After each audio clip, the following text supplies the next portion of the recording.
ನಮ್ಮ ಹೋಮಿಯೋಪತಿ ಆರೋಗ್ಯ ಸಂಜೀವನಿ.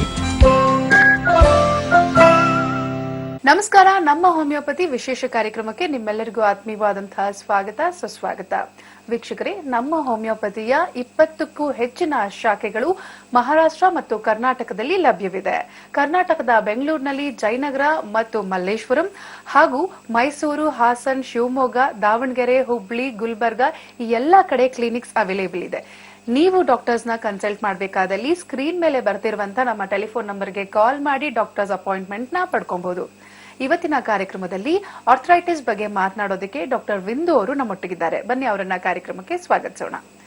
ನಮಸ್ಕಾರ ಡಾಕ್ಟರ್, ಕಾರ್ಯಕ್ರಮಕ್ಕೆ ಸ್ವಾಗತ ನಿಮ್ಗೆ. ನಮಸ್ಕಾರ ಡಾಕ್ಟರ್, ಆರ್ಥರೈಟಿಸ್ ಬಗ್ಗೆ ನಾವು ಮಾತನಾಡ್ತಾ ಇದ್ದೀವಿ ಇವತ್ತಿನ ಕಾರ್ಯಕ್ರಮದಲ್ಲಿ. ಸಂಧಿವಾತ ಇವಾಗ ಎಲ್ಲರಲ್ಲೂ ಸರ್ವೇ ಸಾಮಾನ್ಯವಾಗಿ ಕಾಣಿಸ್ಕೊಳ್ಳುವಂತಹ ಒಂದು ಸಮಸ್ಯೆ ಅಂತ ಹೇಳ್ಬೋದು. ಆರ್ಥರೈಟಿಸ್ ಅಂದ್ರೆ ನಿಮ್ಮ ಪ್ರಕಾರ ಏನು? ಈಗ ಆರ್ಥರೈಟಿಸ್, ಸಂಧಿವಾತ ಇತ್ತೀಚಿನ ದಿನಗಳಲ್ಲಿ ಅಂತೂ ತುಂಬಾ ಸರ್ವಸಾಧಾರಣವಾಗಿ ನೋಡುವಂತ ಸಮಸ್ಯೆ ಆಗ್ಬಿಟ್ಟಿದೆ. ಸೊ ಆರ್ತ್ರ ಅಂದ್ರೆ ನಾವು ಜಾಯಿಂಟ್ ಅಂತ ಹೇಳ್ಬೋದು. ಐಟಿಸ್ ಅಂದ್ರೆ ಇನ್ಫ್ಲಮೇಷನ್, ಅಂದ್ರೆ ಸಂಧಿಗಳಲ್ಲಿ ಕಂಡು ಬರುವಂತಹ ಒಂದು ಇನ್ಫ್ಲಮೇಷನ್ ನಾವು ಆರ್ಥರೈಟಿಸ್ ಅಂತ ಹೇಳ್ತೀವಿ. ಇದರಲ್ಲಿ ಕೂಡ ತುಂಬಾ ವಿಧಗಳಿದಾವೆ. ಬಟ್ ವಯಸ್ಸು ವ್ಯತ್ಯಾಸ ಇಲ್ದ್ರೂ ನಮ್ಗೆ ಈ ಒಂದು ಸಮಸ್ಯೆ ಇತ್ತೀಚೆಗೆ ಕಾಡ್ತಾ ಇದೆ. ಪುರುಷರಲ್ಲಿ ಇರಬಹುದು, ಮಹಿಳೆಯಲ್ಲಿ ಇರಬಹುದು, ಮಕ್ಕಳಲ್ಲಿ ಸಮೇತನೂ. ಸೊ ಎಸ್ಪೆಷಲಿ ವೃದ್ಧಾಪ್ಯದಲ್ಲಿ ಕಾಣುವಂತ ನಾವು ಸಂಧಿವಾತನ ಆಸ್ಟಿಯೋಆರ್ಥರೈಟಿಸ್ ಅಂತ ಹೇಳ್ತೀವಿ. ಇದು ತುಂಬಾ ಜಾಸ್ತಿನೇ ನೋಡಬಹುದು. ಈಗ ವಯಸ್ಸಾಗಿರೋರು ಮಂಡಿ ನೋವು ಹೇಳೋದು, ಸೊಂಟ ನೋವು ಹೇಳೋದು, ಇಲ್ಲ ಕತ್ತು ನೋವು, ಇವೆಲ್ಲ ಏನಂತಂದ್ರೆ ಮೇಜರ್ ಆಗಿ ಅಂದ್ರೆ ದೊಡ್ಡ ಜಾಯಿಂಟ್ಸ್ ಅಲ್ಲಿ ಕಾಣುವಂತ ಸಮಸ್ಯೆನ ನಾವು ಆಸ್ಟಿಯೋಆರ್ಥರೈಟಿಸ್ ಅಂತ ಹೇಳ್ತೀವಿ. ತುಂಬಾ ಜಾಸ್ತಿ ವೇರ್ ಅಂಡ್ ಟೇರ್ ಪ್ರಾಸೆಸ್ ಆಗಿರೋದ್ರಿಂದ, ವಯಸ್ಸು ರೀತಿಯ ಮೂಳೆಗಳಲ್ಲಿ ಮಧ್ಯ ಅಂದ್ರೆ ಮೂಳೆ ಅನ್ನೋದು ಜಾಯಿಂಟ್ ಅಂತ ನಾವು ಹೇಳ್ಕೋಬೇಕಂತಂದ್ರೆ ಸಂಧಿ ಅನ್ನೋದು ಪ್ರತಿ 2 ಜಾಯಿಂಟ್ ಮಧ್ಯದಲ್ಲಿ ಇರುತ್ತೆ. ಸೊ ಈ ಒಂದು ಜಾಯಿಂಟ್ ಗೆ ಕವರ್ ಮಾಡುವಂತ ಅಂಶ ಕಾರ್ಟಿಲೇಜ್. ಸೊ ಪ್ರತಿ ಒಂದು ಕಾರ್ಟಿಲೇಜ್ ಮಧ್ಯದಲ್ಲಿ ಎಣ್ಣೆ ಅಂಶ ಅಂತ ಇರುತ್ತೆ. ಅದನ್ನ ನಾವು ಸೈನೋವಿಲ್ ಫ್ಲೂಯಿಡ್ ಅಂತ ಹೇಳ್ತೀವಿ. ಸೊ ನಮಗೆ ಈಗ ಸಾಫ್ಟ್ ಆಗಿ ಯಾವುದೇ ತರ ಫ್ರಿಕ್ಷನ್ ಇಲ್ದೇನೆ ಕೆಲಸ ಮಾಡಬೇಕು ಅಂತ ಅಂದಾಗ ಈ ಸೈನೋವಿಲ್ ಫ್ಲೂಯಿಡ್ ಉತ್ಪತ್ತಿ ಅನ್ನೋದು ಸಾಕಷ್ಟು ಆಗ್ಬೇಕು. ಬಟ್ ವಯಸ್ಸು ಹೋಗ್ತಾ ಹೋಗ್ತಾ ಏನಾಗುತ್ತೆ ಅಂದ್ರೆ ಆ ಒತ್ತಡ ಜೀವನ ಇರಬಹುದು, ಇಲ್ಲ ಹಲವಾರು ಕಾಯಿಲೆಗಳ ಕಾರಣ ಇರಬಹುದು, ಇಲ್ಲ ನಾವು ಮಾಡ್ತಾ ಇರುವಂತ ಕೆಲಸ ರೀತಿ ಏನಾಗುತ್ತೆ ಅಂದ್ರೆ ಈ ಒಂದು ಸೈನೋವಿಯಲ್ ಜಾಯಿಂಟ್ ಅಲ್ಲಿ ಇರುವಂತ ಸೈನೋವಿಲ್ ಫ್ಲೂಯಿಡ್ ಅನ್ನೋದು ಕರ್ಗೋಗುತ್ತೆ, ಅಂದ್ರೆ ಅದು ಒಣಗೋಗುತ್ತೆ ಅಂತ ಹೇಳ್ಕೋಬಹುದು. ಅದರಿಂದ ನಾವು ಒಂದು ಹೆಜ್ಜೆ ಇಡಕ್ಕೂ ನಮ್ಗೆ ತೊಂದರೆ ಅನ್ನೋದು ಕಂಡು ಬರ್ತಾ ಇರುತ್ತೆ. ಸೊ ಸ್ಟಾರ್ಟಿಂಗ್ ಅಲ್ಲಿ ಏನಾದ್ರೂ ಸ್ವಲ್ಪ ಜಾಸ್ತಿ ಕೆಲಸ ಮಾಡಿದಾಗ ಕಾಣುವಂತ ನೋವುಗಳು ಹೋಗ್ತಾ ಹೋಗ್ತಾ ಸುಮ್ನೆ ಕೂತ್ಕೊಂಡಿದ್ರು ಕೂಡ ಅವ್ರಿಗೆ ನೋವು ಅನ್ನೋದು ಶುರು ಆಗಿ, ಇಲ್ಲ ಏನಾದ್ರೂ ಹೆಜ್ಜೆ ಇಡಕ್ ಹೋದ್ರೆ ಊತ ಬರೋದು. ಸೊ ಮೇಜರ್ ಜಾಯಿಂಟ್ಸ್ ಅಲ್ಲಿ ಕಾಣುವಂತ ಸಮಸ್ಯೆನ ನಾವು ಆಸ್ಟಿಯೋಆರ್ಥರೈಟಿಸ್ ಇಲ್ಲ ಸಂಧಿವಾತ ಅಂತ ಹೇಳ್ಕೋಬಹುದು. ಡಾಕ್ಟರ್, ಇದು ಯಾವ ವಯಸ್ಸಿನಿಂದ ಪ್ರಾರಂಭವಾಗುತ್ತೆ? ಅಂದ್ರೆ ಇವಾಗ ಯಂಗ್ಸ್ಟರ್ಸ್ ಕೂಡ ಮಂಡಿ ನೋವು ಅಂತ ಹೇಳ್ತಾ ಇರ್ತಾರೆ. ಆದ್ರೆ ನೀವ್ ಹೇಳ್ಬೇಕಂದ್ರೆ ಹಿರಿಯರಲ್ಲಿ ಜಾಸ್ತಿ ಅಂತ ಹೇಳಿದ್ರೆ, ಆದ್ರೆ ಇದು ಸರ್ವೇ ಸಾಮಾನ್ಯವಾಗಿ ಯಾವ ವಯಸ್ಸಿನಿಂದ ಪ್ರಾರಂಭ ಆಗ್ಬೋದು? ನಾರ್ಮಲ್ ಆಗಿ ಅಂದ್ರೆ ಮುಂಚೆ ಕಾಲದಲ್ಲಿ ಈ ಸಮಸ್ಯೆ ಅಂದ್ರೆ ಮಂಡಿ ನೋವು ಆಗಿರ್ಲಿ ವೃದ್ಧಾಪ್ಯದಲ್ಲಿ ಕಾಣ್ತಾ ಇತ್ತು. ಬಟ್ ಈಗಿನ ಕಾಲದಲ್ಲಿ ಏನಾಗಿದೆ ಅಂದ್ರೆ ನಮ್ಮ ಜೀವನ ಶೈಲಿ ಅನ್ನೋದೇ ಮುಖ್ಯ ಕಾರಣ. ಅಂದ್ರೆ ನಾವು ತಿಂತಾ ಇರೋಂತ ಆಹಾರ ಕ್ವಾಲಿಟಿ ಇರಬಹುದು, ನಾವು ಮಾಡತಕ್ಕಂತ ಕೆಲಸಗಳಿರಬಹುದು, ಸೊ ಸ್ಟ್ರೆಸ್, ಒತ್ತಡ ಜೀವನ, ಅದು ಫಿಸಿಕಲ್ ಸ್ಟ್ರೆಸ್ ಇರಬಹುದು, ಇಲ್ಲ ಮೆಂಟಲ್ ಸ್ಟ್ರೆಸ್ ಕೂಡ ಇರಬಹುದು. ಇವೆಲ್ಲ ಕಾರಣಗಳಿಂದ ಏನಾಗ್ತಾ ಇದೆ ಅಂತಂದ್ರೆ ಆಸ್ಟಿಯೋ ಆರ್ಥರೈಟಿಸ್ ಅನ್ನೋದು 30 ವರ್ಷದಲ್ಲಿ ಸಮೇತ ಕೂಡ ನಾವು ನೋಡಬಹುದು. ಅಂದ್ರೆ ಈಗ 30 ವರ್ಷದಲ್ಲಿ ಮಂಡಿ ನೋವು ಅನ್ನೋದು, ಸೊಂಟ ನೋವು ಅನ್ನೋದು, ಕತ್ತು ನೋವು, ಈಗ ಎಷ್ಟೊಂದು ಪ್ರೊಫೆಷನ್ಸ್ ಅನ್ನೋದು ಒಂದೇ ಜಾಗದಲ್ಲಿ ಕೂತ್ಕೊಂಡು ತುಂಬಾ ಹೊತ್ತು ಸಿಸ್ಟಮ್ ಮುಂದೆ ಕೆಲಸ ಮಾಡ್ತಾ ಇರ್ತಾರೆ. ಈಗ ಡ್ರೈವರ್ ಪ್ರೊಫೆಷನ್ ಅಲ್ಲಿ ಕೂಡ ಕಂಟಿನ್ಯೂಸ್ ಆಗಿ ಅವರು ವರ್ಕ್ ಪ್ರೊಫೆಷನ್ ಆತರ ಇರುತ್ತೆ. ಟೀಚರ್ಸ್ ಆಗಿರ್ಬೋದು, ಈ ರೀತಿ ಎಷ್ಟೊಂದು ಪ್ರೊಫೆಷನಲ್ಸ್ ಅಲ್ಲಿ ಏನಾಗ್ತಾ ಇದೆ ಅಂದ್ರೆ ನಮ್ಗೆ ಮೇಜರ್ ಜಾಯಿಂಟ್ಸ್ ಅಲ್ಲಿ ಈ ಸೊಂಟ, ಕತ್ತು ಅಂಡ್ ಮಂಡಿ ಇದ್ರ ಮೇಲೆ ತುಂಬಾ ಒತ್ತಡ ಅನ್ನೋದು ಬೀಳ್ತಾ ಇದೆ. ಪ್ಲಸ್ ನಾವು ತಿಂತಾ ಇರೋಂತ ಆಹಾರ ಕೂಡ ಅಂದ್ರೆ ಮೊನೋಟೋನಸ್ ಆಗಿ, ಈಗ ನಾನ್ ವೆಜ್ ತಿನ್ನೋರು ಏನ್ ಮಾಡ್ತಾರೆ ಅಂದ್ರೆ ಬರೀ ನಾನ್ ವೆಜ್ ಮಾತ್ರನೇ ತಿಂತಾ ಇರ್ತಾರೆ. ಈಗ ವೆಜಿಟೇರಿಯನ್ಸ್ ಅಲ್ಲಿನೂ ಪೌಷ್ಟಿಕ ಆಹಾರ ಕೊರತೆ ಅನ್ನೋದು ಬರ್ತಾ ಇದೆ. ಅಂದ್ರೆ ಅವ್ರು ಫುಡ್ ತಿಂತಾ ಇರ್ತಾರೆ, ಬಟ್ ಏನಂದ್ರೆ ಅವ್ರ ಬಾಡಿದಲ್ಲಿ ಕೆಲವೊಬ್ಬರಿಗೆ ಅಬ್ಸಾರ್ಪ್ಷನ್ ಅನ್ನೋದು ಆಗೋದಿಲ್ಲ. ಅಂದ್ರೆ ಪಾಪ್ಯುಲೇಷನ್ ಅಲ್ಲಿ ಸ್ವಲ್ಪ ಜನ ಯಾವ ತರ ಇರ್ತಾರೆ ಅಂದ್ರೆ ತುಂಬಾ ನೋಡ್ಕೊಂಡು ಪೌಷ್ಟಿಕ ಆಹಾರ ತಿಂತಾ ಇದ್ರು ಕೂಡ ಯಾಕೆ ನಮ್ಗೆ ವೈಟಮಿನ್ ಡಿ ಡೆಫಿಷಿಯನ್ಸಿ ಇದೆ, ಯಾಕೆ ನಮ್ಗೆ ಕ್ಯಾಲ್ಸಿಯಂ ಡೆಫಿಷಿಯನ್ಸಿ ಇದೆ, ತುಂಬಾ ಡೆಫಿಷಿಯನ್ಸೀಸ್ ಅನ್ನೋದು ನಾವು ನೋಡ್ತಾ ಇದೀವಿ. ಸೊ ಇಂಥ ಸಮಯದಲ್ಲಿ ಅವ್ರಿಗೆ ಡೌಟ್ ಇರ್ಬೋದು ಯಾಕೆ ಬರ್ತಾ ಇದೆ ಅಂತ ಅಂದಾಗ ಈ ಒಂದು ಗ್ಯಾಸ್ಟ್ರಿಕ್ ಪ್ರಾಬ್ಲಮ್ ಅನ್ನೋದು ಮೂಲ ಕಾರಣ ಅಂತಾನು ಹೇಳ್ಕೋಬಹುದು. ಅವ್ರದ್ದು ಎಷ್ಟೇ ಫುಡ್ ತಿಂತಾ ಇದ್ರು ಕರಳಲ್ಲಿ ಆ ಜೀರ್ಣ ಶಕ್ತಿ ಅನ್ನೋದು ಕಳೆದು ಹೋಗುತ್ತೆ, ಅಬ್ಸಾರ್ಪ್ಷನ್ ಅನ್ನೋದು ಅವ್ರದ್ದು ಆಗೋದಿಲ್ಲ. ಹಾಗಂತ ಹೇಳಿ ಅವ್ರ ಮೂಳೆಗಳಲ್ಲಿ ಕೂಡ ಶಕ್ತಿ ಅನ್ನೋದು ಹೋಗ್ತಾ ಇರುತ್ತೆ. ಸೊ ಈ osteo arthritis actually aged people ಅಲ್ಲಿ ನೋಡುವಂತ ಸಮಸ್ಯೆ ಆದ್ರೂ ಕೂಡ ಈಗಿನ ಕಾಲದಲ್ಲಿ ವಯಸ್ಸು ವ್ಯತ್ಯಾಸ ಇಲ್ದ್ರೆ ಈವನ್ 30ರಲ್ಲಿನೂ ಸಮೇತ ಅದು ಜೆಂಟ್ಸ್ ಆಗಿರ್ಬೋದು, ಲೇಡೀಸ್ ಆಗಿರ್ಬೋದು, ನಾವು ಸಾಮಾನ್ಯವಾಗಿ ಆಸ್ಟಿಯೋ ಆರ್ಥರೈಟಿಸ್ ಅನ್ನೋದು ನೋಡ್ತಾ ಇರ್ತೀವಿ. ಒಂದು ಕರೆ ಇದೆ, ಸ್ವೀಕರಿಸೋಣ. ಹಲೋ ಹಲೋ, ನಮಸ್ಕಾರ. ನಮಸ್ಕಾರ ಮೇಡಮ್. ಮೇಡಮ್ ಕೇಳಿಸ್ತಾ ಇದೆ? ಕೇಳಿಸ್ತದೆ ಸರ್, ಕೇಳಿಸ್ತದೆ. ತಮ್ಮ ಹೆಸರು? ಹಲೋ ಹಲೋ, ನಾನು ಪವನ್ ಅಂತ ಹೇಳಿ ಹಾಸನಿಂದ ಮಾತಾಡ್ತಾ ಇದ್ದೀನಿ. ಮಾತಾಡಿ ಡಾಕ್ಟರ್ ಹತ್ರ. Okay, hello hello sir. Hello madam, ಹೇಳಿ ಸರ್, ಏನ್ ಸಮಸ್ಯೆ ಇದೆ? ಹಲೋ, ಇದು ನಂಗೆ ಜಾಯಿಂಟ್ಸ್ ಗಳಲ್ಲಿ ಪೈನ್ ತುಂಬಾ ಬರ್ತಾ ಇದೆ. ಅಂದ್ರೆ ಈವನ್ ಬೆರಳಲ್ಲಿ ಕೂಡ ಪೈನ್ಸ್ ಇದೆ. ಮತ್ತೆ ನಮ್ಗೆ ಈ ಶೋಲ್ಡರ್ಸ್ ಅಲ್ಲಿ ಇರ್ಬೋದು, ಇಲ್ಲಾಂದ್ರೆ ನಮ್ದು ಆರ್ಮ್ಸ್ ಅಲ್ಲಿ ಇರ್ಬೋದು, ಸೊ ಎಲ್ಲ ಸೊಂಟದಲ್ಲಿ ಈ ಕಡೆ ಎಲ್ಲ ತುಂಬಾ ಪೈನ್ ಬರ್ತಾ ಇದೆ. ಈವನ್ ಲಾಸ್ಟ್ 3 years ಇಂದನೂ ಪೈನ್ ಇದೆ ಇದು. ಓಕೆನಾ? ಈವನ್ ಇದಕ್ಕೆ ಸಂಬಂಧಪಟ್ಟಿರೋಗೆ ರಿಪೋರ್ಟ್ಸ್ ಎಲ್ಲಾನು ಮಾಡ್ತಿದೀವಿ. ಓಕೆನಾ? ಬಟ್ ರಿಪೋರ್ಟ್ಸ್ ಅಲ್ಲಿ ಏನು ನಾರ್ಮಲ್ ಅಂತ ಬಂದ್ರು ಕೂಡ ಪೈನ್ ಅಂತೂ ತುಂಬಾ ಇದೆ ಮೇಡಮ್. ಓಕೆ, ತಮ್ಮ ವಯಸ್ಸು ಎಷ್ಟು ಸರ್? 27 ಮೇಡಮ್. ಓಕೆ, ಏನ್ ಕೆಲಸ ಮಾಡ್ತೀರಾ ನೀವು? ಅಂದ್ರೆ ನಮ್ದು ಫೀಲ್ಡ್ ವರ್ಕ್ ಇರುತ್ತೆ ಮೇಡಮ್. ಓಕೆ, ತುಂಬಾ ಜಾಸ್ತಿ 2 wheelers ಡ್ರೈವ್ ಮಾಡ್ತೀರಾ ನೀವು? ಹಾ ಮೇಡಮ್, ಇರುತ್ತೆ ಮೇಡಮ್. ಓಕೆ, ಯಾಕಂದ್ರೆ ನೀವು ಬೆರಳಲ್ಲಿ ಸಮೇತ ನಿಮ್ಗೆ ನೋವು ಬರ್ತಾ ಇದೆ ಅಂತ ಹೇಳ್ತಾ ಇದೀರಲ್ಲ. ನಾರ್ಮಲ್ ಆಗಿ ಫೀಲ್ಡ್ ವರ್ಕ್ ಮಾಡೋರಿಗೆ ಮೇಜರ್ ಜಾಯಿಂಟ್ಸ್ ಅಂದ್ರೆ ಸೊಂಟ ನೋವು ಆಗಿರ್ಬೋದು, ಕತ್ತ ನೋವು ಆಗಿರ್ಬೋದು, ಇವೆಲ್ಲ ನಾವು ಕಾಮನ್ ಆಗಿ ನೋಡ್ತಾ ಇರ್ತೀವಿ. ಯಾಕಂದ್ರೆ ಅದು ಪ್ರೆಷರ್ ತುಂಬಾ ಜಾಸ್ತಿ ಇದ್ದಾಗ, ಡ್ರೈವಿಂಗ್ ತುಂಬಾ ಮಾಡಿದಾಗ ನೋವುಗಳು ಕಾಣಿಸ್ಕೊಳ್ತಾ ಇರುತ್ತೆ. ಅದು ಕ್ಯಾಲ್ಸಿಯಂ ಡೆಫಿಷಿಯನ್ಸಿ ಇಂದಾನು ಇರಬಹುದು, ವೈಟಮಿನ್ ಡಿ ಡೆಫಿಷಿಯನ್ಸಿ ಇಂದ ಕೂಡ ಇರಬಹುದು. ಬಟ್ ನಿಮ್ಗೆ ಚಿಕ್ಕ ಜಾಯಿಂಟ್ಸ್ ಅಲ್ಲಿ ಸಮೇತನು ಈ ಪ್ರಾಬ್ಲಮ್ ಕಾಣಿಸ್ಕೊಳ್ತಾ ಇದೆ ಅಂತಂದ್ರೆ ಒಂದ್ಸಲ ರುಮಟೈಡ್ ಆರ್ಥರೈಟಿಸ್ ಗೆ ಪರೀಕ್ಷೆ ಅನ್ನೋದು ಮಾಡಿಸ್ಕೊಳ್ಳಿ. ಇನ್ನ ಕೆಲವೊಬ್ಬರಲ್ಲಿ ಏನಾಗ್ತಾ ಇರುತ್ತೆ ಅಂದ್ರೆ ಯೂರಿಕ್ ಆಸಿಡ್ ಅಂಶ ಅನ್ನೋದು ಕೂಡ ತುಂಬಾ ಜಾಸ್ತಿ ಇರುತ್ತೆ. ಸೊ ತುಂಬಾ ನಾನ್ ವೆಜ್ ತಿಂತಾ ಇರೋರು, ಇಲ್ಲ ಪ್ರೋಟೀನ್ ಅಂಶ ಹೆಚ್ಚಾಗಿ ತಗೊಳ್ತಾ ಇರೋರು, ನೀರ್ ಏನಾದ್ರೂ ಕಡಿಮೆ ಕುಡಿತಾ ಅವರಲ್ಲಿ ನಾವು ಗೌಟ್ ಅನ್ನೋಂತ ಸಮಸ್ಯೆ ಅನ್ನೋದು ಕೂಡ ನಾವು ನೋಡ್ತಾ ಇರ್ತೀವಿ. ಸೊ ನೀವೇನೇನ್ ಪರೀಕ್ಷೆ ಮಾಡಿಸಿದೀರಾ ಅನ್ನೋದು ಕನ್ಫರ್ಮ್ಡ್ ಆಗಿ ಈಗ ಗೊತ್ತಾಗ್ತಾ ಇಲ್ಲ. ಸೊ ನೀವೆಲ್ಲ ರಿಪೋರ್ಟ್ಸ್ ತಗೊಂಡ್ ಬಂದು ಒಂದ್ಸಲ ನಮ್ಮ ಹೋಮಿಯೋಪತಿಗೆ ಬಂದು ಭೇಟಿ ಆಗಿ ಆ ರಿಪೋರ್ಟ್ಸ್ ನೆಲ್ಲ ನೋಡಿ ಏನ್ ಪ್ರಾಬ್ಲಮ್ ಇದೆ ಅನ್ನೋದು ಖಂಡಿತವಾಗ್ಲೂ ನಾವು ನಿಮ್ಗೆ ಹೇಳ್ತೀವಿ. ಇನ್ ಕೇಸ್ ನಮಗ್ ಬೇಕಾಗಿರೋ ಏನಾದ್ರೂ ಪರೀಕ್ಷೆಗಳಿದ್ರೆ ಅದು ಕೂಡ ಮಾಡಿಸಿ ಕರೆಕ್ಟ್ ಆಗಿ ನಿಮ್ಗೆ ಡಯಾಗ್ನೋಸ್ ಮಾಡಿ ಅದಕ್ಕೆ ಚಿಕಿತ್ಸೆ ಕೂಡ ನೀವು ಪಡ್ಕೋಬಹುದು. ಧನ್ಯವಾದಗಳು ಕರೆ ಮಾಡಿದ್ದಕ್ಕೆ. ಮತ್ತು ಹಾಸನಲ್ಲಿ ಒಂದು ಬ್ರಾಂಚ್ ಇರೋದ್ರಿಂದ ತಮಗೆ ಹಾಸನದ ಒಂದು ಕ್ಲಿನಿಕ್ ತುಂಬಾ ಹತ್ರ ಆಗುತ್ತೆ ಅನ್ಸುತ್ತೆ. ದಯವಿಟ್ಟು ಅಲ್ಲಿಗೆ ಭೇಟಿ ನೀಡಿ. ಡಾಕ್ಟರ್, ಇವಾಗ ನೀವು ಹೇಳಿದ್ರಿ ಜೆಂಟ್ಸ್ ಹತ್ರ, ಫೀಮೇಲ್ ಯಾರ ಹತ್ರ ಬೇಕಂದ್ರೆ ಈ ತರ ಸಮಸ್ಯೆಗಳು ಪ್ರಾರಂಭವಾಗುತ್ತೆ ಅಂತ. ಸೊ ಈ ಸಮಸ್ಯೆಗಳು ಬರದೇ ಇರೋ ತರ ಯಾವ ರೀತಿ ತಡಿಬಹುದು? ಅಂದ್ರೆ precaution is better than cure ಅಂತ ಹೇಳ್ತಾರೆ. ಸೊ ಯಾವ ರೀತಿ ನಾವು ಪ್ರಿಕಾಷನ್ಸ್ ನ ತಗೊಬಹುದು? ಮೇನ್ಲಿ ನಾವು ಯಾವ ತರ ಫುಡ್ ತಗೋತಾ ಇದೀವಿ ಅಂಡ್ ಜೊತೆಗೆ ಕಾಣಿಸ್ತಾ ಇರುವಂತ ಸಿಂಪ್ಟಮ್ಸ್ ನ ನಾವು ಖಂಡಿತವಾಗ್ಲೂ ಗಮನ ಕೊಡ್ಬೇಕಾಗಿರುತ್ತೆ. ಆಸ್ಟಿಯೋ ಆರ್ಥರೈಟಿಸ್ ಅಲ್ಲಿ ಏನಾಗ್ತಾ ಇರುತ್ತೆ ಅಂದ್ರೆ ನಡೆಯುವಾಗ ಸ್ವಲ್ಪ ನೋವು ಆಗಿರಬಹುದು, ಇಲ್ಲ ಸ್ವೆಲ್ಲಿಂಗ್ ಆಗಿರ್ಬೋದು, ಊತ ಅನ್ನೋದು ಕಾಣಿಸ್ಕೊಳ್ತಾ ಇರುತ್ತೆ. ಮುಟ್ಟಿದ್ರೆ ಅವ್ರಿಗೆ ಏನಾದ್ರು ಬಿಸಿ ಅನ್ನೋದು ಕಾಣಿಸ್ಕೋಬಹುದು. ಒಂಥರ ರೆಡ್ಡಿಶ್ ಕಲರ್ ಅಲ್ಲಿ ಜಾಯಿಂಟ್ಸ್ ಅನ್ನೋದು ಎಫೆಕ್ಟ್ ಆಗ್ತಾ ಇರುತ್ತೆ. ಸೊ ಈ ಒಂದು ಲಕ್ಷಣಗಳು ಅಂದ್ರೆ ಸ್ಟಾರ್ಟಿಂಗ್ ಸ್ಟೇಜಸ್ ಅಲ್ಲೇ ಅವ್ರೇನಾದ್ರೂ ಕಾಣಿಸ್ತಾ ಇರೋಂತ ಲಕ್ಷಣಗಳನ್ನ ಇಗ್ನೋರ್ ಮಾಡಿಲ್ದ್ರೇನೆ ಈಗ ನಮ್ಮ ಹೋಮಿಯೋಪತಿ ಅಂತ ಜಾಗದಲ್ಲಿ ಅವ್ರ ಚಿಕಿತ್ಸೆ ಪಡೆದಾಗ ಈಗ ಅವ್ರಿಗೂ ಗೊತ್ತಿರಲ್ಲ, ಬಿಕಾಸ್ ಏನೋ ಒಂದ್ ಸ್ವಲ್ಪ ಕೆಲಸ ಮಾಡಿದೀನಲ್ಲ ಅದಕ್ಕೆ ನನ್ಗೆ ಸಮಸ್ಯೆ ಶುರು ಆಗಿರ್ಬೋದು ಅಂತ ತುಂಬಾ ಜನ ನೆಗ್ಲೆಕ್ಟ್ ಮಾಡ್ತಾ ಇರ್ತಾರೆ. So negligence is the main problem ಅಂತಾನೆ ಹೇಳ್ಕೋಬಹುದು. ಸೊ ನೀವ್ ಹೇಳ್ದಂಗೆ ಪ್ರಿಕಾಷನ್ಸ್ ಯಾವ ತರ ಅಂತ ಅಂದ್ರೆ ನಿಮಗ್ ಕಾಣಿಸ್ತಾ ಇರೋಂತ ಸಿಂಪ್ಟಮ್ಸ್ ನ ನೀವು ನೆಗ್ಲೆಕ್ಟ್ ಮಾಡಿಲ್ದ್ರೆ ನಮ್ಮ ಹೋಮಿಯೋಪತಿ ಅನ್ನೋ ಅಂತ ಹಾಸ್ಪಿಟಲ್ ಅಲ್ಲಿ ಬಂದು ತೋರಿಸ್ಕೊಂಡಾಗ ನಿಮ್ಗೆ ಏನ್ ಸಮಸ್ಯೆ ಇದೆ, ಯಾಕಂದ್ರೆ ಸಂಧಿವಾತದಲ್ಲಿ ಕೂಡ ತುಂಬಾ ವಿಧಗಳಿದೆ. ಈಗ ಒಬ್ಬ 30 ವರ್ಷದಲ್ಲಿ ಇರುವಂತ ಒಂದು ಏಜ್ ಅಲ್ಲಿ ಬರುವಂತ ಪೇಷಂಟ್ ಅದು ಯಾರೇ ಆಗಿರ್ಲಿ, ಜೆಂಟ್ಸ್ ಆಗಿರ್ಬೋದು, ಲೇಡೀಸ್ ಆಗಿರ್ಬೋದು, ಅವ್ರಿಗೆ ಇಂತ ಜಾಯಿಂಟ್ಸ್ ಪೇನ್ ಬರ್ತಾ ಇದೆ ಅಂತಂದ್ರೆ ಡೆಫಿನೆಟ್ಲಿ ತುಂಬಾ ಅರ್ಲಿ ಏಜ್ ಅಲ್ಲಿ ಬರ್ತಾ ಇದೆ. ಏನ್ ಕಾರಣ ಇದೆ, ಅದಕ್ಕೆ ಒಳಗಡೆ ಏನಾದ್ರೂ ರೂಟ್ ಕಾಸ್ ಇದೆ ಅನ್ನೋದು ಕೂಡ ನಾವು ತಿಳ್ಕೊಬೇಕಾಗಿರುತ್ತೆ. ತುಂಬಾ ವರ್ಷಗಳಿಂದ ಥೈರಾಯ್ಡ್ ಇಂದ ಸಫರ್ ಆಗ್ತಾ ಇರೋಂತ ಲೇಡೀಸ್ ಇರಬಹುದು, ಜೆಂಟ್ಸ್ ಇರಬಹುದು, ಅದ್ರದ್ದು ಪ್ರಭಾವ ಕೂಡ ನಮ್ಗೆ ಮೂಳೆ ಮೇಲೆ ಕಾಣಿಸ್ತಾ ಇರುತ್ತೆ. ಓವರ್ ವೆಯ್ಟ್ ಅನ್ನೋಂತ ಪ್ರಾಬ್ಲಮ್ ಇರಬಹುದು, ಇಲ್ಲ ದೀರ್ಘಕಾಲ ಕಾಯಿಲೆಗಳು, ಡಯಾಬಿಟೀಸ್ ಅನ್ನೋಂತ problem. The first starting stage ಅಲ್ಲಿ ಕಾಣುವಂತ ಸಮಸ್ಯೆ ಕ್ಯಾಲ್ಸಿಯಂ ಡೆಫಿಷಿಯನ್ಸಿ ಜೊತೆಗೆ vitamin deficiency, D deficiency. So ಯಾವಾಗ ನಾವು ಬೇಸಿಕ್ ಒಂದು ಅಂಶನ ನಾವು ಗಮನ ಕೊಟ್ಟಿರಲ್ಲ, ಅದು ಹೋಗ್ತಾ ಹೋಗ್ತಾ ಆರ್ಥರೈಟಿಸ್ಗೆ ತಿರ್ಕೊಳ್ತಾ ಇರುತ್ತೆ. ಸೊ ಫಸ್ಟ್ ಸ್ಟೇಜ್ ಅಲ್ಲೇ ನಾವು ಇಂಥ ಸಮಸ್ಯೆನ ನಾವು ಡಯಾಗ್ನೋಸ್ ಮಾಡಿ ಕರೆಕ್ಟ್ ಸಮಯದಲ್ಲಿ ನಾವು ಚಿಕಿತ್ಸೆ ಪಡ್ಕೊಂಡಾಗ ಖಂಡಿತವಾಗ್ಲೂ ಇಂಥ ಸಮಸ್ಯೆನ ನಾವು ಅವಾಯ್ಡ್ ಮಾಡ್ಕೋಬಹುದು. ಮ್ಯಾಮ್, ಹಾಗಾದ್ರೆ ಟೈಪ್ಸ್ ಆಫ್ ಆರ್ಥರೈಟಿಸ್ ಬಗ್ಗೆ ತಿಳಿಸ್ಕೊಡ್ತೀರಾ? ಯಾ ಡೆಫಿನೆಟ್ಲಿ ಎಷ್ಟೊಂದು ಸಾಕಷ್ಟು ಟೈಪ್ಸ್ ಆಫ್ ಆರ್ಥ್ರೈಟಿಸ್ ಅನ್ನೋದು ನಾವು ನೋಡ್ತಾ ಇದ್ವಿ. ಬಟ್ ಸರ್ವಸಾಧಾರಣವಾಗಿ ಅಂದ್ರೆ ಕಾಮನ್ ಆಗಿ ನಾವು ನೋಡುವಂತ ಆರ್ಥ್ರೈಟಿಸ್ ಅಲ್ಲಿ ಪ್ರಮುಖವಾಗಿ ಬರೋದು osteoarthritis which we already discussed. ಎರಡನೇದು ರೊಮಟೈಡ್ ಆರ್ಥ್ರೈಟಿಸ್, ಅದ್ರ ಜೊತೆಗೆ rheumatic arthritis, psoriatic arthritis, gouty arthritis ಇಂತ ಕಾಮನ್ ಆಗಿ ನಾವು ನೋಡ್ತಾ ಇದೀವಿ. ಸಿಂಪ್ಟಮ್ಸ್ ಅನ್ನೋದು ಒಂದೇ ತರ ಇರುತ್ತೆ. ಅಂದ್ರೆ ಬೇಸಿಕ್ ಸಿಂಪ್ಟಮ್ಸ್ ನಮ್ಗೆ ನೋವು, ಆ ನೋವೇ ಬಂದು ಪೇಷಂಟ್ ನ ಡಾಕ್ಟರ್ ಹತ್ರ ಕರ್ಕೊಂಡು ಬರ್ತಾ ಇರುತ್ತೆ. ಬಟ್ ಇಟ್ಸ್ ಡೆಫಿನೆಟ್ಲಿ ಅದು ಡಾಕ್ಟರ್ ದ ಜವಾಬ್ದಾರಿ ಅವ್ರಿಗೆ ಲಕ್ಷಣಗಳನ್ನ ನೋಡಿ ಬೇಕಾಗಿರುವಂತ ಪರೀಕ್ಷೆಗಳು ಮಾಡಿಸಿ ಅದ್ ನಂತರ ಅವ್ರಿಗೆ ಡಯಾಗ್ನೋಸ್ ಮಾಡಿ ಕರೆಕ್ಟ್ ಆಗಂತ ಚಿಕಿತ್ಸೆ ಕೊಟ್ಟಾಗ ಡೆಫಿನೆಟ್ಲಿ ಯಾವುದೇ ಆರ್ಥ್ರೈಟಿಸ್ ಆಗಿರ್ಲಿ ನಾವು ಸಂಪೂರ್ಣವಾಗಿ ಗುಣಮುಖ ಮಾಡ್ಕೋಬಹುದು.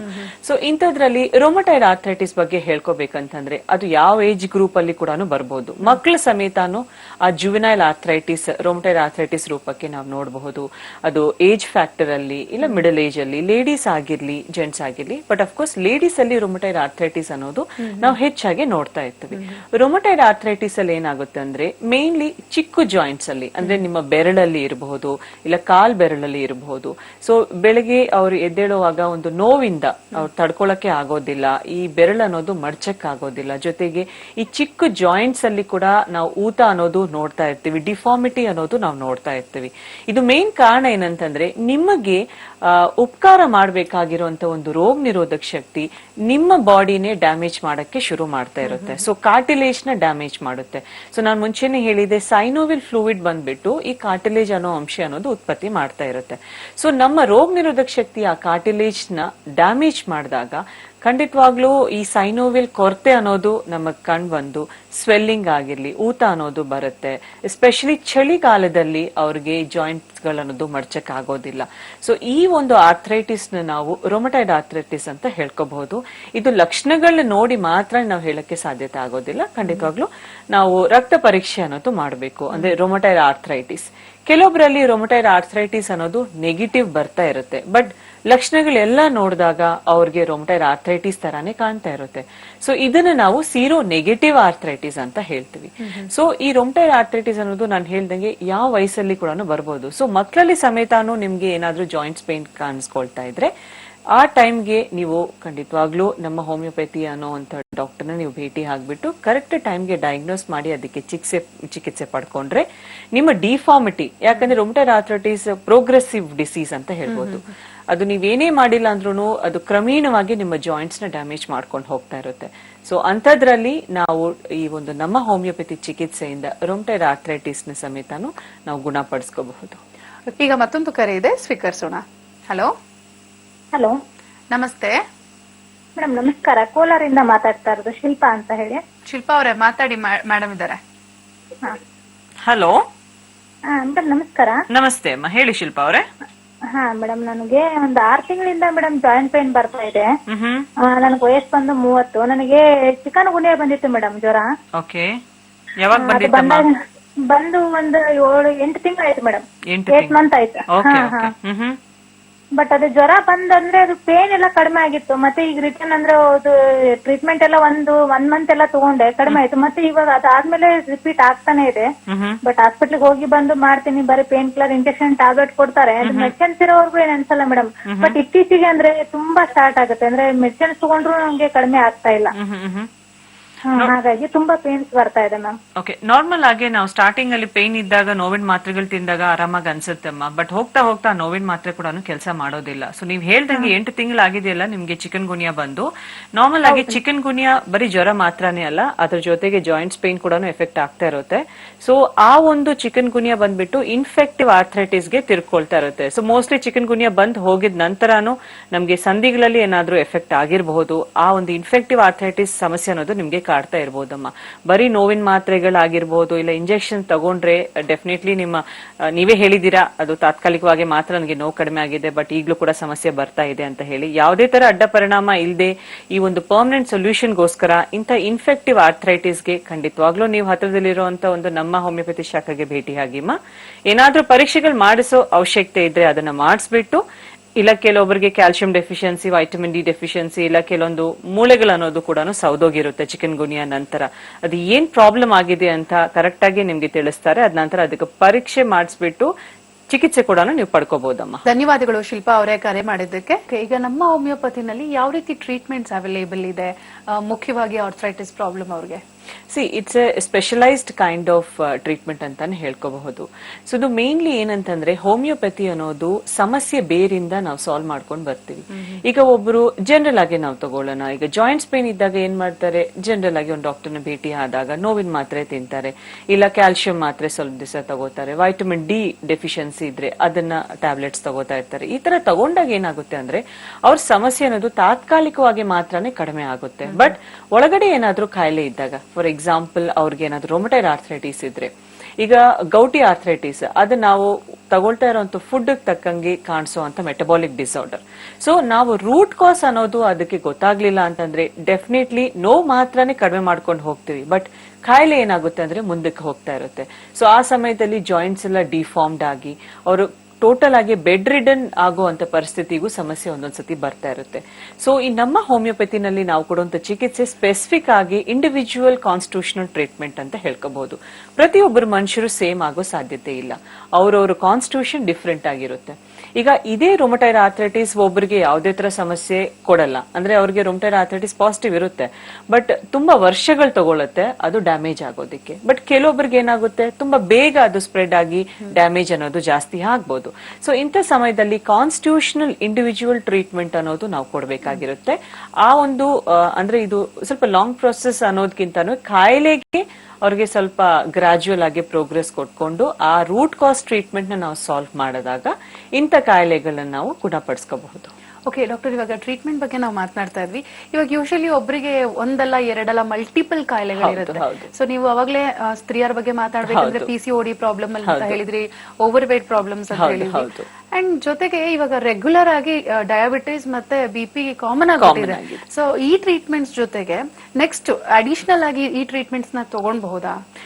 ಡೆಫಿನೆಟ್ಲಿ, ಯಾಕಂದ್ರೆ ಆಲ್ರೆಡಿ ಡಯಾಬಿಟೀಸ್ ಆಗಿರ್ಬೋದು, ಥೈರಾಯ್ಡ್ ಅಂತ ಸಮಸ್ಯೆಗಳಾಗಿರ್ಬೋದು, ಅವ್ರು ಆಲ್ರೆಡಿ ಒಂದು ಅಲೋಪತಿ ಮೆಡಿಸಿನ್ಸ್ ಗೆ ತುಂಬಾ ರೂಢಿ ಆಗಿರುತ್ತೆ ಬಾಡಿಗೆ. ಸೊ ಅವ್ರಿಗೆ ಮೈಂಡ್ ಅಲ್ಲಿ ಇರುತ್ತೆ, ನಾನು ಇಷ್ಟು ಮಾತ್ರೆಗಳು ತಿಂತಾ ಇದೀನಲ್ಲ, ಮತ್ತೆ ಈ ಜಾಯಿಂಟ್ಸ್ ಪೇನ್ ಗೋಸ್ಕರ ನಾನು ಹೋಮಿಯೋಪತಿಗೆ ಹೋಗ್ಬೋದಾ ಅಂತಂದ್ರೆ ಖಂಡಿತವಾಗ್ಲೂ ಹೋಗ್ಬೋದು. ಯಾಕಂದ್ರೆ ನಾವು ಕೊಡುವಂತ ಔಷಧಿ ಸ್ಪೆಸಿಫಿಕ್ ಆಗಿ ಆ ಒಂದು ಪ್ರಾಬ್ಲಮ್ಗೆ ಇರುತ್ತೆ. ಕೊಡುವಂತ ಔಷಧಿನಲ್ಲಿ ಯಾವುದೇ ತರ ಸೈಡ್ ಎಫೆಕ್ಟ್ಸ್ ಇರೋದಿಲ್ಲ, ಕೆಮಿಕಲ್ ಅಂಶ ಅನ್ನೋದು ಇರೋದಿಲ್ಲ, ಟಾರ್ಗೆಟ್ ಆರ್ಗನ್ ಮೇಲೇನೆ ಅದ್ರದ್ದು ಎಫೆಕ್ಟ್ ಅನ್ನೋದು ಇರುತ್ತೆ.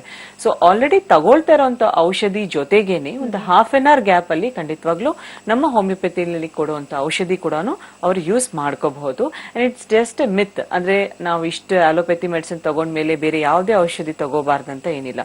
ಎಷ್ಟೊಂದು ಡಯಾಬಿಟಿಕ್ ಪೇಷಂಟ್ಸ್ ಆಗಿರ್ಬಹುದು, ಹೈಪರ್ ಟೆನ್ಷನ್ ಪೇಷಂಟ್ಸ್ ಆಗಿರ್ಬಹುದು, ತಗೊಳ್ತಾ ಇರೋಂತ ಅಲೋಪತಿ ಜೊತೆಗೇನೆ ನಮ್ಮ ಹತ್ರ ಈ ಒಂದು BP-ಗೆ ಶುಗರ್ಗೂ ಕೂಡ ಔಷಧಿ ತಗೋತಾ ಇರ್ತಾರೆ. ಸೊ ಒಂದೇ ಕಾಯಿಲೆಗೂ 2 ಮೆಡಿಸಿನ್ಸ್ ಅನ್ನೋದು ಅವರು ಡೆಫಿನೆಟ್ ಆಗಿ ತಗೋಬಹುದು. ತುಂಬಾ ಚಿಕ್ಕ ವಯಸ್ಸಲ್ಲಿ ಅವ್ರಿಗೇನಾದ್ರೂ ಶುಗರ್ ಬಂದಿದ್ರೆ, ಅವ್ರದ್ದು ಬಾಡಿ ರೆಸ್ಪಾನ್ಸ್ ತುಂಬಾ ಚೆನ್ನಾಗಿದ್ರೆ, ಡಯಾಬಿಟೀಸ್ಗೆ ಅವರು ನಮ್ಮ ಹೋಮಿಯೋಪತಿನಲ್ಲಿ ಚಿಕಿತ್ಸೆ ತಗೊಂಡ್ರೆ ಅವ್ರ ರೆಸ್ಪಾನ್ಸ್ ಚೆನ್ನಾಗಿದ್ರೆ ನಾವು ಇಂಗ್ಲಿಷ್ ಮೆಡಿಸಿನ್ ಸಮೇತ ಕೂಡ ಟೇಪರ್ ಮಾಡಬಹುದು. ಅಂದ್ರೆ ಅದನ್ನು ಕೂಡ ಬಿಡಿಸೋ ಸಾಧ್ಯತೆ ಇದೆ, ಬಟ್ ಅದು ಅವ್ರ ಬಾಡಿ ರೆಸ್ಪಾನ್ಸ್ ಮೇಲೆ ಡಿಪೆಂಡ್ ಆಗ್ತಾ ಇರುತ್ತೆ.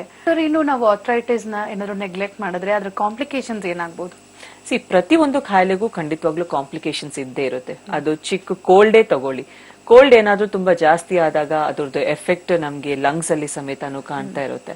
ಸೊ ಯಾವುದೇ ಕಾಯಿಲೆ ಆಗಿರ್ಲಿ, ಯಾವುದೇ ಲಕ್ಷಣಗಳಾಗಿರ್ಲಿ, ನಿಮ್ಮ ಬಾಡಿ ನಿಮ್ಗೆ ಸ್ವಲ್ಪ ತೊಂದರೆ ಕೊಡ್ತಾ ಇದೆ, ನೀವು ಬೆಳಗ್ಗೆ ಎದ್ಮೇಲೆ ಕೆಲಸ ಮಾಡಕ್ ಆಗ್ತಾ ಇಲ್ಲ, ನಿಮ್ಗೆ ಫ್ರೆಶ್ ಫೀಲಿಂಗ್ ಇಲ್ಲ ಅಂತಂದ್ಮೇಲೆ ಬಾಡಿದಲ್ಲಿ ಏನೋ ಒಂದು ಚೇಂಜಸ್ ನಡೀತಾ ಇದೆ ಅಂತ ಅರ್ಥ.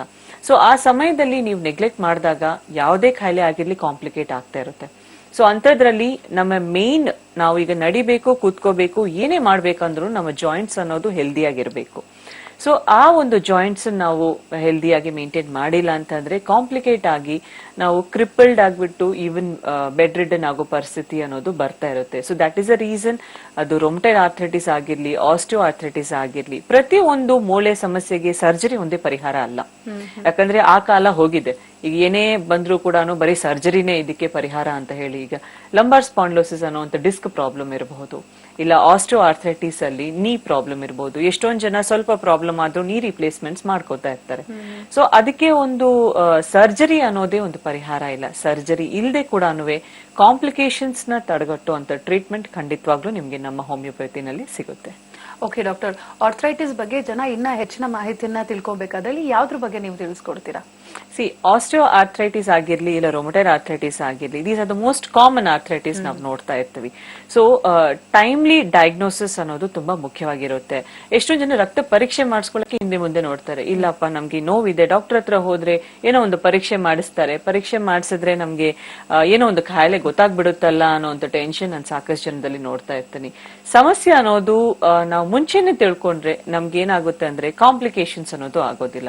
ಸೊ ನಾನು ಒಂದೇ ಅಡ್ವೈಸ್ ಮಾಡೋದೇನಂದ್ರೆ, ಕಾಣಿಸ್ತಾ ಇರೋಂತ ಒಂದು ಸಿಂಪ್ಟಮ್ಸ್ ನ ನೆಗ್ಲೆಕ್ಟ್ ಮಾಡದೇನೆ ಯಾವ ಕಾರಣದಿಂದ ಬಂದಿದೆ ಅಂತ ನೀವು ತಿಳ್ಕೊಬೇಕಂತಂದ್ರೆ ನಮ್ಮ ಹೋಮಿಯೋಪತಿನಲ್ಲಿ ಇರುವಂತ ಒಂದು ಡಾಕ್ಟರ್ ನ ಭೇಟಿ ಆದ್ರೆ ನಿಮ್ಗೆ ಕರೆಕ್ಟ್ ಮಾಹಿತಿನ ಕೊಡ್ತಾರೆ. ಅಂದ್ರೆ ಯಾವ ಕಾರಣದಿಂದ ನಿಮ್ಗೆ ಈ ಸಮಸ್ಯೆ ಬಂದಿದೆ, ಅದಕ್ಕೇನ್ ಚಿಕಿತ್ಸೆ ಇದೆ, ಎಷ್ಟು ದಿವಸ ಚಿಕಿತ್ಸೆ ತಗೋಬೇಕು, ಅಂಡ್ ಇದು ಸಂಪೂರ್ಣವಾಗಿ ಗುಣ ಆಗುತ್ತಾ ಇಲ್ಲ ಅನ್ನೋದು ಖಂಡಿತವಾಗ್ಲೂ ನಮ್ಮ ಹೋಮಿಯೋಪತಿನಲ್ಲಿ ಇರುವಂತ ಡಾಕ್ಟರ್ ಅವ್ರಿಗೆ ಅಡ್ವೈಸ್ ಮಾಡ್ತಾರೆ. ಈಗ ಆರ್ಥ್ರೈಟಿಸ್ ಬೇರೆ ಯಾವ್ದಾದ್ರು ಕಾಯಿಲೆಗಳಿಗೆ ಲೀಡ್ ಮಾಡುತ್ತಾ? ಫಾರ್ ಎಕ್ಸಾಂಪಲ್ ನಾವು ರುಮ್ಯಾಟಿಕ್ ಅಂತ ನಾವು ತಗೋಬೇಕಂತಂದ್ರೆ ಅದು ನಾರ್ಮಲ್ ಥ್ರೋಟ್ ಇನ್ಫೆಕ್ಷನ್. ಈಗ ಕೋವಿಡ್ ಸಮಯದಲ್ಲಿ ನಾವು ತುಂಬಾ ಥ್ರೋಟ್ ಇನ್ಫೆಕ್ಷನ್ಸ್ ಅನ್ನೋದು ನೋಡ್ತಾ ಇದೀವಿ. ಸೊ ಬಂದಿರೋ ಪ್ರತಿ ಥ್ರೋಟ್ ಇನ್ಫೆಕ್ಷನ್ ಕೋವಿಡ್ ಅಲ್ಲ, ಇಲ್ಲ ಬಂದಿರೋ ಪ್ರತಿ ನೆಗಡಿ ಕೆಮ್ಮು ಅನ್ನೋದು ಕೋವಿಡ್ ಅಲ್ಲ.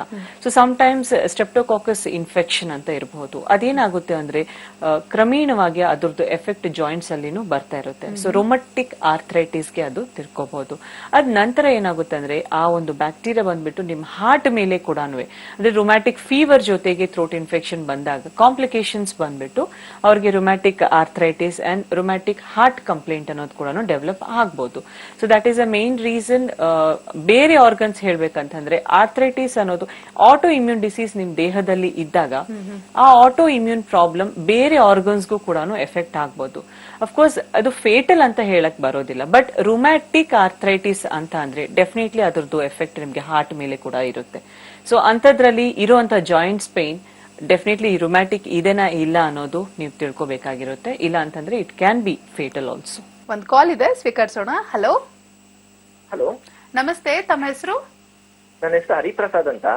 ಎಲ್ಲಿಂದ ಕಾಲ್ ಮಾಡ್ತಾ ಇದ್ದೀರಾ ಹರಿಪ್ರಸಾದ್ ಅವರೇ? KGF ಇಂದ ಮೇಡಮ್. KGF, ಓಕೆ, ಮಾತಾಡಿ ಡಾಕ್ಟರ್ ಹತ್ರ. ಹಲೋ ಹಲೋ, ಹೇಳಿ ಸರ್, ಏನ್ ಪ್ರಾಬ್ಲಮ್ ಇದೆ ನಿಮ್ಗೆ?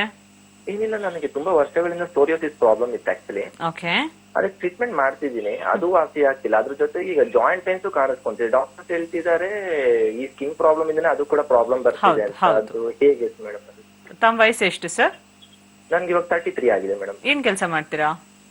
ನಾನು ಇಲ್ಲಿ ಫೀಲ್ಡ್ ವರ್ಕ್ ಮೇಡಮ್ ಇಲ್ಲ KGF. ಓಕೆ, ನಾರ್ಮಲ್ ಆಗಿ ನಿಮ್ಗೆ ಡಾಕ್ಟರ್ ಆಲ್ರೆಡಿ ಹೇಳಿದಾರಲ್ಲ, ಸೋರಿಯಾಸಿಸ್ ಸಮಸ್ಯೆ ಅನ್ನೋದು ತುಂಬಾ ವರ್ಷಗಳಿಂದ ನಿಮ್ಗೆ ಕಾಡ್ತಾ ಇದ್ದಾಗ ಆ ಸೋರಿಯಾಸಿಸ್ ಬಂದ್ಬಿಟ್ಟು ಆಟೋ ಇಮ್ಯೂನ್ ಡಿಸೀಸ್.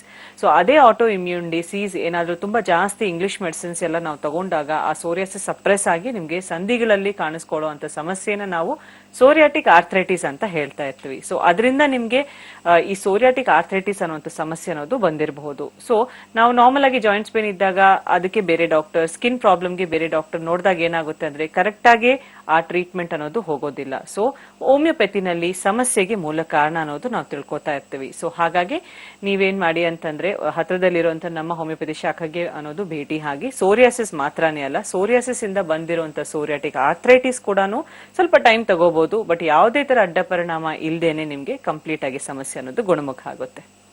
ಧನ್ಯವಾದಗಳು ಹರಿ ಅವರೇ ಕರೆ ಮಾಡಿದ್ದಕ್ಕೆ. ಮ್ಯಾಮ್, ಇವಾಗ ಆರ್ಥ್ರೈಟಿಸ್ಗೆ ಏನಾದ್ರು ಸ್ಪೆಷಲ್ ಆಗಿ ರಕ್ತ ಪರೀಕ್ಷೆಗಳನ್ನ ಮಾಡಿಸ್ಬೇಕಾ? ಅಂದ್ರೆ ಸರ್ವೇ ಸಾಧಾರಣ ಟೆಸ್ಟ್ಗಳಿರುತ್ತಾ ಅಥವಾ ಅದಕ್ಕೆ ಬೇರೆ ಏನಾದ್ರೂ ಟೆಸ್ಟ್ಸ್ ಇರುತ್ತಾ? ಈ ವಿಷಯ it's a good question. Because ಎಷ್ಟೊಂದು ಜನ ನಮ್ಮ ಹತ್ರ ಆರ್ಥ್ರೈಟಿಸ್ ಜೊತೆಗೆ ಬಂದಾಗ ಅವರು ಏನೇನೋ ಪರೀಕ್ಷೆಗಳು ಮಾಡಿಸ್ಕೊಂಡು ಬಂದಿರ್ತಾರೆ, ಬಟ್ ಕರೆಕ್ಟ್ ಆಗಿ ಆರ್ಥ್ರೈಟಿಸ್ಗೆ ಸಂಬಂಧಪಟ್ಟ ಪರೀಕ್ಷೆ ಅನ್ನೋದು ಮಾಡಿಸ್ಕೊಂಡಿರಲ್ಲ.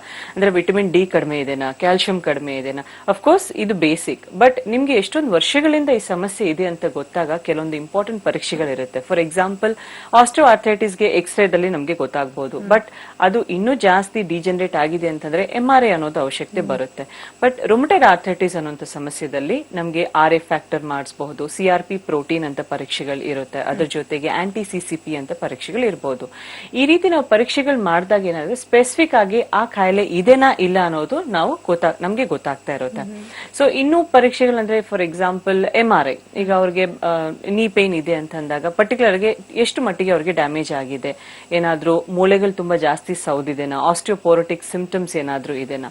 ಸೊ ಸ್ಪೆಸಿಫಿಕ್ ಆಗಿ ಆಸ್ಟಿಯೋ ಆರ್ಥ್ರೈಟಿಸ್ಗೆ ಎಕ್ಸ್ರೇ, MRI ಇವೆಲ್ಲ ತುಂಬಾ ಕಾಮನ್ ಪರೀಕ್ಷೆಗಳಂತ ನಾವು ಹೇಳ್ಕೋಬಹುದು. ಇವಾಗ ಎಲ್ಲರೂ ವರ್ಕ್ ಫ್ರಮ್ ಹೋಮ್ ಅಂಡ್ ಮಕ್ಕಳು ಕೂಡ ಮನೆಯಲ್ಲೇ ಕಲಿತಾ ಇರ್ತಾರೆ, ಸೊ ಆನ್ಲೈನ್ ಕ್ಲಾಸಸ್ ಅಂತ. ಸೊ ಅವ್ರ ದೃಷ್ಟಿ ಸಿಸ್ಟಮ್ ಮೇಲೆ ಇರುತ್ತೆ, ಮತ್ತೆ ಕತ್ತು ಹಾಗೆ ಲ್ಯಾಪ್ಟಾಪ್ ನ ನೋಡ್ತಾ ಕುತ್ಕೊಬೇಕಾಗತ್ತೆ. ಮಕ್ಕಳಲ್ಲೂ ಕೂಡ ಒಂದು ಕತ್ತು ನೋವು ಸಮಸ್ಯೆ ತುಂಬಾ ಹೇಳ್ತಾ ಇರ್ತಾರೆ. ಇನ್ನು IT ಪೀಪಲ್ ಅಂತೂ ಅವ್ರಿಗೆ ಶೋಲ್ಡರ್ ನೋವು, ಕತ್ತು ನೋವು ಅಂತ ಹೇಳ್ತಾ ಇರ್ತಾರೆ. ಸೊ ಈ ತರ ಸಣ್ಣ ಸಣ್ಣ ಸಮಸ್ಯೆ ಮೋಸ್ಟ್ಲಿ ಲ್ಯಾಪ್ಟಾಪ್ ನೋಡ್ತಿರೋದಕ್ಕೇನೋ ಅಂತ ಹೇಳ್ಕೊಂಡು ಅದನ್ನು ಕೂಡ ಅವರು ನೆಗ್ಲೆಕ್ಟ್ ಮಾಡ್ಬಿಡ್ತಾರೆ. ಸೊ ಇವ್ರಿಗೆ ಏನ್ ಹೇಳ್ತೀರಾ ನೀವು? ಮೇನ್ಲಿ ಕೆಲವೊಂದು ಕಾಯಿಲೆಗಳು ಪ್ರೊಫೆಷನ್ ರೀತಿಯ ಬಂದೇ ಬರುತ್ತೆ. ಈಗ IT ಪೀಪಲ್ ಅಲ್ಲಿ ಏನಂತಂದ್ರೆ, ಅದಕ್ಕಿಂತ ಮುಂಚೆ ನಮ್ಮ ಬ್ಯಾಕ್ ಬೋನ್ ಸ್ಟ್ರಕ್ಚರ್ ಬಗ್ಗೆ ನಾನು ಹೇಳ್ತೀನಿ.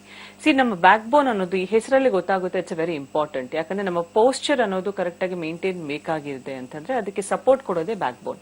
ನಮ್ಮ ಬ್ಯಾಕ್ ಬೋನ್ ಒಂದು S ಶೇಪ್ಡ್ ಮೂಳೆ ಅಂತ ಹೇಳ್ಕೋಬಹುದು. ಯಾವ ತರ ಒಂದು ದಾರನಲ್ಲಿ ಒಂದು ಮಣಿ ನಾವು ಯಾವ ತರ ಜೋಡಿಸಿರ್ತೀವಿ, ಅದೇ ತರ ನಮ್ಮ ಬ್ಯಾಕ್ ಅಲ್ಲಿ ಕೂಡ ವರ್ಟಿಬ್ರೇಸ್ ಅಂತ ಮೂಳೆ ಅನ್ನೋದು ಜೋಡ್ಸಾಗಿದೆ. ಸೊ ಕತ್ತಿಂದ ಹಿಡಿದು ಸೊಂಟ ತನಕ ನಮ್ಗೆ ಮೂವ್ಮೆಂಟ್ ಗೆ ಹೆಲ್ಪ್ ಮಾಡುವಂತ ಬ್ಯಾಕ್ ಬೋನ್.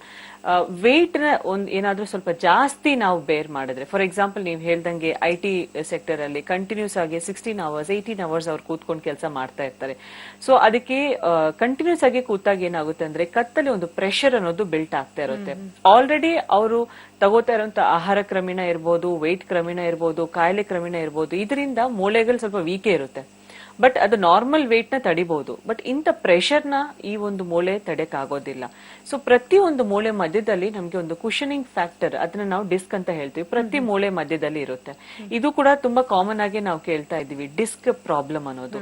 ಸೊ ಈ ಮೂಳೆ ಮಧ್ಯದಲ್ಲಿ ಇರುವಂತ ಡಿಸ್ಕ್ ಮೇಲೆ ಪ್ರೆಷರ್ ಜಾಸ್ತಿ ಆಗಿ, ಡಿಸ್ಕ್ ಅನ್ನೋದು ಒಂದು ಕುಷನ್ ಫ್ಯಾಕ್ಟರ್. ಅದು ಚಿಕ್ಕ ಮಕ್ಕಳಲ್ಲಿ ಡಿಸ್ಕ್ ಪ್ರಾಬ್ಲಮ್ ನಾವು ಸಾಮಾನ್ಯವಾಗಿ ನೋಡೋದಿಲ್ಲ, ಯಾಕಂದ್ರೆ ಡಿಸ್ಕ್ ಅಲ್ಲಿ ತುಂಬಾ ನೀರಿನ ಅಂಶ ಹೈಡ್ರೇಟೆಡ್ ಆಗಿರುತ್ತೆ. ಫಾರ್ ಎಕ್ಸಾಂಪಲ್ ಈಗ ಒಂದು ಸ್ಟಿಕ್ ತಗೋಬೇಕಂದ್ರೆ ಹಸಿ ಸ್ಟಿಕ್ ತುಂಬಾ ಬೇಗ ಮುರಿದೋಗುತ್ತೆ, ಮುರಿಯೋದಿಲ್ಲ, ಬಟ್ ಒಣಗಿರೋದು ತುಂಬಾ ಬೇಗ ಮುರಿಯುತ್ತೆ. ಇನ್ ಸಿಮಿಲರ್ ಮ್ಯಾನರ್ ಡಿಸ್ಕ್ ಅಲ್ಲಿ ನೀರಿನ ಅಂಶ ಕೊರತೆ ಬಂದಾಗ ತುಂಬಾ ಬೇಗ ಬ್ರೇಕ್ ಆಗ್ತಾ ಇರುತ್ತೆ.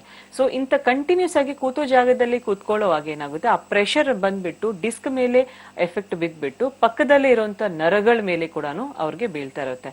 ಸೊ ಸಿಸ್ಟಮ್ ಮುಂದೆ ಕೂತಾಗ ಅವ್ರಿಗೆ ಕತ್ತು ನೋವು ಬರೋದು, ಆ ನೋವುಗಳು ಬಂದ್ಬಿಟ್ಟು ಇನ್ನು ಸ್ವಲ್ಪ ದಿವಸ ಆದ್ಮೇಲೆ ಅವ್ರಿಗೆ ಜೋಮ್ ಹಿಡಿಯೋದು, ನರ ಎಳಿಯೋದು, ಸೊ ಭುಜಗಳ ನೋವು ಬರ್ತಾ ಇರುತ್ತೆ. ಸೊ ಕಂಟಿನ್ಯೂಸ್ ಆಗಿ ಸ್ಟ್ರೆಚ್ ಮಾಡ್ತಾ ಇರ್ತಾರೆ, ಆ ನೋವುಗಳಿಂದ ಅವ್ರು ತಡೆಕ್ ಆಗೋದಿಲ್ಲ, ಜೋಮ್ ಹಿಡಿತಾ ಇರುತ್ತೆ, ನರ ಅನ್ನೋದು ಎಳಿತಾ ಇರುತ್ತೆ.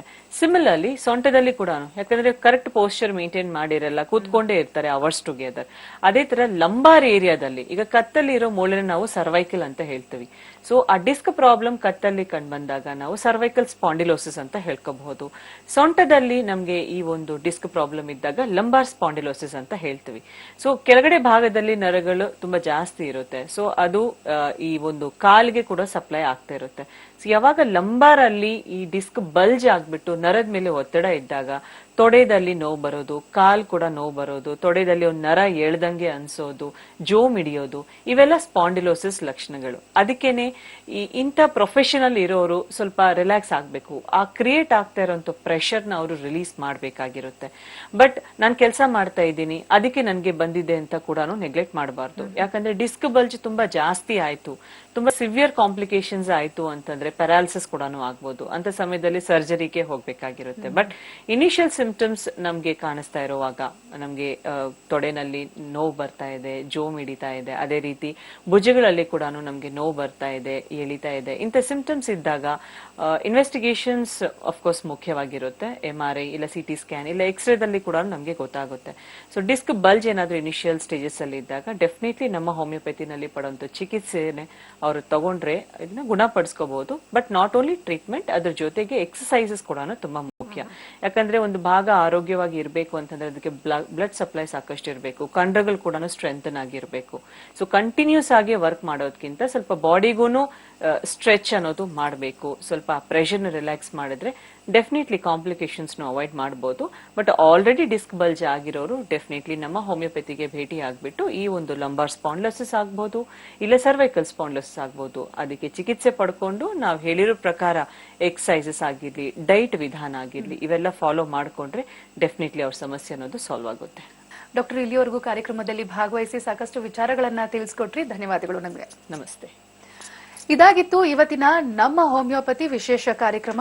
ನೀವು ಕೂಡ ಯಾವ್ದಾದ್ರು ಸಮಸ್ಯೆಯಿಂದ ಕಾಯಿಲೆಯಿಂದ ಬಳಲ್ತಿದ್ರೆ ಸ್ಕ್ರೀನ್ ಮೇಲೆ ಕಾಣ್ತಿರುವಂತಹ ನಮ್ಮ ಹೋಮಿಯೋಪತಿ ಕ್ಲಿನಿಕ್ ನಂಬರ್ ನ ತಗೊಂಡು ನೀವು ಡಾಕ್ಟರ್ಸ್ ಅಪಾಯಿಂಟ್ಮೆಂಟ್ ನ ಫಿಕ್ಸ್ ಮಾಡಿ ಡಾಕ್ಟರ್ಸ್ ನ ಭೇಟಿ ಮಾಡಿ ನಿಮ್ಮ ಕಾಯಿಲೆಗೆ ನಿಮ್ಮ ಸಮಸ್ಯೆಗಳಿಗೆ ಸಂಪೂರ್ಣವಾಗಿ ಒಂದು ಪರಿಹಾರ ನಿಮ್ಗೋಸ್ಕರ ಸಿಗುತ್ತೆ.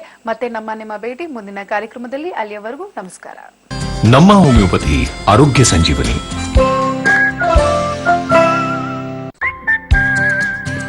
ನಮ್ಮ ಹೋಮಿಯೋಪತಿ ಆರೋಗ್ಯ ಸಂಜೀವನಿ.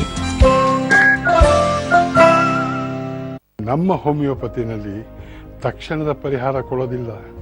ಆ ರೋಗದ ಮೂಲ ಕಾರಣ ಏನು ಅಂತ ಹುಡುಕಿ ಆ ಮೂಲಕ್ಕೆ ಔಷಧಿ ಕೊಡ್ತಾರೆ.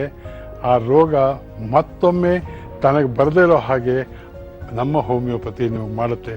ನಮ್ಮ ಹೋಮಿಯೋಪತಿ ಆರೋಗ್ಯ ಸಂಜೀವನಿ. ನಮ್ಮ ಹೋಮಿಯೋಪತಿ ಆರೋಗ್ಯ ಸಂಜೀವನಿ.